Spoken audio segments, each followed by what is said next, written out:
मैं नौसैनिक हूँ, तो मैं इसकी अपेक्षा में हूँ कि हम हमारे छाती फूल के इस कर्तव्य पथ पे चलेंगे और देश का नाम रोशन करेंगे। धन्यवाद जी। इसके अलावा रिटायर्ड कर्नल तेज टिक्कू सर, मैं आपसे ये समझना चाहती हूँ कि आज के बारे में हम ये कह रहे हैं कि अन्य जो तमाम कर्तव्य पथ पे झांकियां निकली है या सैन्य ताकत जो हमने देखी है या टैंकों को जो हमने देखा है, उन सब से अलग हमें इसलिए देखने को मिलेगा क्योंकि पूरी तरीके से भारत सक्षम है हथियारों के लिहाज से, टैंकों के लिहाज से, और उसकी झलकियां आज कर्तव्य पथ के जरिए। देखिए, ये एक बहुत ही ऐतिहासिक दिन होगा आज कई वजहों से। सबसे पहली बार इस परेड के अंदर जो भी इक्विपमेंट, जो भी आर्मामेंट, जो भी एयरक्राफ्ट, ग्राउंड ट्रूप्स के जितने भी हेवी आर्मर है या मैकेनाइज्ड इन्फेंट्री है या गन्स है आर्टिलरी के, सब इंडिजिनसली प्रिपेयर हुआ, मतलब हिंदुस्तान में बना हुआ है। मैं आपको एक उदाहरण देता हूँ।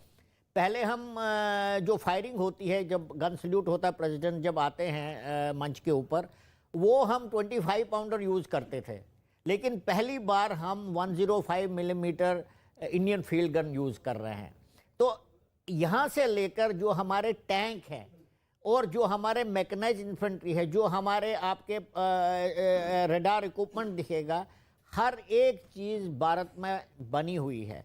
और मैं थोड़ा सा और भी बोलना चाहता हूँ, हम पिछले 10 साल से, इस साल को छोड़कर 10 साल से हम दुनिया के सबसे बड़े आर्म्स इंपोर्टर थे और हमारा $10 बिलियन के हम आर्म्स एम्यूनिशन खरीदते थे। आप खुद अंदाजा लगा सकते हैं कितना आउटफ्लो था फॉरेन एक्सचेंज का। तो अब कम से कम 235 ऐसी इक्विपमेंट और ऐसी स्पेयर पार्ट्स है जो हमने बैन करी है इंपोर्ट करना, और वो देश में बन रही हैं। तो ये बहुत बड़ी बात है, क्योंकि अब आप इतना फॉरेन एक्सचेंज बचाएंगे, लेकिन इससे भी ज़्यादा ज़रूरी है जब जंग के टाइम में अगर ऐसी स्थिति आई तो आपके पास अपना इक्विपमेंट होगा, आपने किसी के पास जाना नहीं होगा मांगने के लिए जो आपको ब्लैकमेल भी कर सकता हो। तो ये बहुत बड़ी बात है।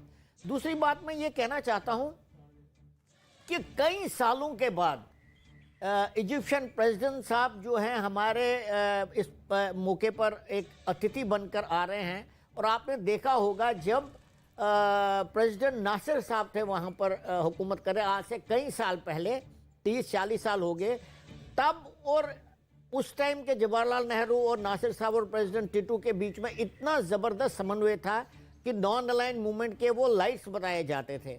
और उसके बाद रिलेशनशिप में थोड़ा सा गैप आ गया, लेकिन ये बहुत अच्छी बात है क्योंकि इजिप्ट जो है पूरी दुनिया में भारत और इजिप्ट सबसे ओल्ड सिविलाइजेशन है, और ये बहुत बहुत बड़ी बात है क्योंकि इजिप्ट जो है मिडिल ईस्ट का सबसे तीसरा पॉपुलस स्टेट, सबसे पॉपुलर स्टेट है और तीसरी बड़ी इकोनॉमी है, और बहुत महत्व है इसका। तो ये दो चीज़ें जो हैं इस गणतंत्र दिवस के समारोह को एक स्पेशल समारोह बना रही हैं। प्रदीप जी, यहाँ पर आपसे भी जानना चाहेंगे क्योंकि आपने हर एक तस्वीर को पूरे देश के सामने बखूबी उतारा है। आपके शब्दों के जरिए वो समझ पाए हैं कि संविधान का होना, उसका मसौदा सामने आना, और ये जो भी पूरी प्रक्रिया होती है वो महज देखने भर की नहीं बल्कि इसके महसूस करना, और इसे महसूस कर कर ये समझना कि ये हिंदुस्तान से किस तरह से जुड़ा हुआ है। पिछले 10 सालों में आप सबसे ज्यादा बदलाव, बड़ा बदलाव किसे मानते हैं, और इस बार के गणतंत्र दिवस के समारोह को आप किस नजरिए से देख रहे हैं? क्या बड़ा बदलाव आपके हिसाब से? देखिए, जैसा अभी इन्होंने कहा कि हमारे जो जितने भी हथियार हैं उस मामले में हम आत्मनिर्भर हैं, बल्कि हम निर्यात भी कर रहे हैं। पहली बात तो ये है, और जो 21 तोपों की सलामी दी जाती है उसमें भी इस बार स्वदेशी हमारी गन्स इस्तेमाल की जा रही हैं, और जो ब्रिटिश हमारे थे उनको हमने रिप्लेस किया है। इसके अलावा पिछले 10 साल में अगर मैं बताऊं आपको, क्योंकि मैं काफ़ी अरसे से जुड़ा रहा हूं गणतंत्र दिवस से, तो हमारी आर्थिक प्रगति की जो झांकियां हैं, सांस्कृतिक हमारी झांकियां हैं, उनमें भी बहुत ज़्यादा बदलाव आया है। और ये दिखाता है कि हम कितना आगे बढ़े हैं या हमारी सांस्कृतिक विरासत क्या है।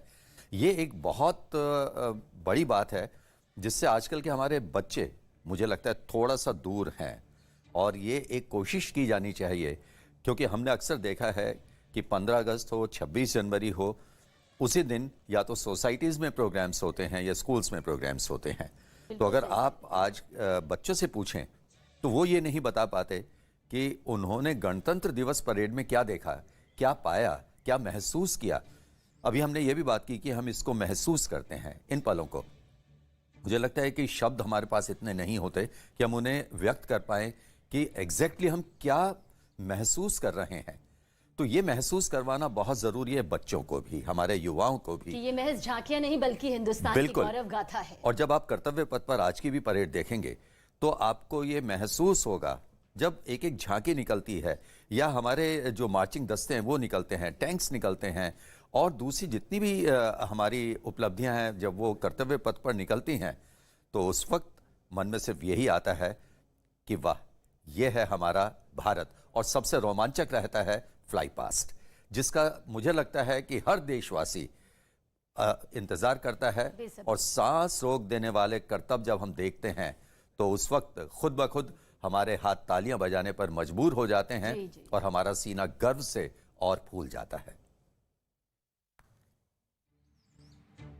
तो गणतंत्र दिवस की परेड में इस बार किस तरह से मेड इन इंडिया हथियारों का दबदबा है वो भी बताएंगे। बहुत खास पैनल हमारे साथ इस वक्त मौजूद है। देखिए, समझिए कि कितना जरूरी हो जाता है आज गणतंत्र दिवस की हर एक तस्वीर को बहुत बारीकी से देखना और उसे समझना। भारत की टैंक वाली पावर के रूप में अर्जुन एक बार फिर विजय चौक से चलने के लिए तैयार है। जब ये टैंक कर्तव्य पथ पर उतरेंगे तो पूरी दुनिया हिंदुस्तान का दमखम देखेगी।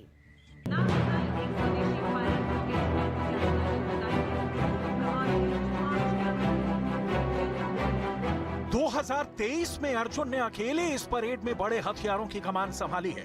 ये टैंक हिंदुस्तान की आन बान शान सब कुछ है। पूरी तरह से भारत में तैयार इस टैंक के साथ भारत की फौलादी धमाकों वाली पावर कैसी है, दुश्मन इससे क्यों घबराता है, क्यों 1965 से लेकर 1971 इनके धमाकों की कहानी लाहौर से लेकर मुल्तान तक मशहूर है।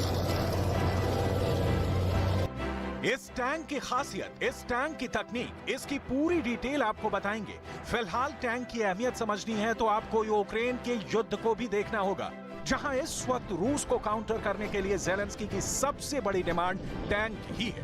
टैंक आज के दौर में युद्ध में भी बड़ी भूमिका निभा रहे हैं और अर्जुन को भी इसी नजरिए के साथ और मजबूत बनाया जा रहा है। भारत का अर्जुन टैंक 70 किलोमीटर प्रति घंटा की रफ्तार से चल सकता है। ऊबड़ खाबड़ रास्ते पर इसकी अधिकतम स्पीड 40 किलोमीटर प्रति घंटा की है। वजन 60 टन से भी कम है और ये टैंक हर मिनट 6 से 8 राउंड यानी गोले फायर कर सकता है। अर्जुन टैंक का नया वर्जन अब कई आधुनिक टेक्नोलॉजी से लैस किया जा चुका है, जैसे कि थर्मल इमेजिंग के साथ night vision, digital ballistic computer, anti aircraft machine gun, high performance engine. Arjun tank की तुलना कई बार T-90 टैंकों से की गई है और दोनों के बीच महामुकाबला भी कराया गया। राजस्थान के फ्रंट यानी रेगिस्तान वाले इलाके में इस टैंक ने T-90 से भी बेहतर प्रदर्शन करके दिखाया है।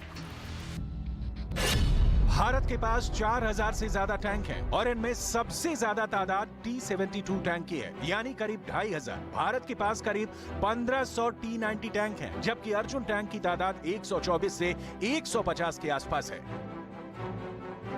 टैंकों की तादाद या इनको एडवांस बनाने के लिए लगातार काम चलते रहता है, क्योंकि हिंदुस्तान के दो पड़ोसी मुल्क चीन और पाकिस्तान की कारस्तानियों का लेखा जोखा धोखे वाला है। पाकिस्तान से युद्ध की सूरत में ये टैंक ही भारतीय जवानों के पास सबसे बड़ी ताकत होंगे। हालांकि चीन के साथ युद्ध के लिए भारत को हल्के यानी करीब 35 टन वाले टैंक की जरूरत है, जो LAC के आसपास इलाकों में ऑपरेट कर सके।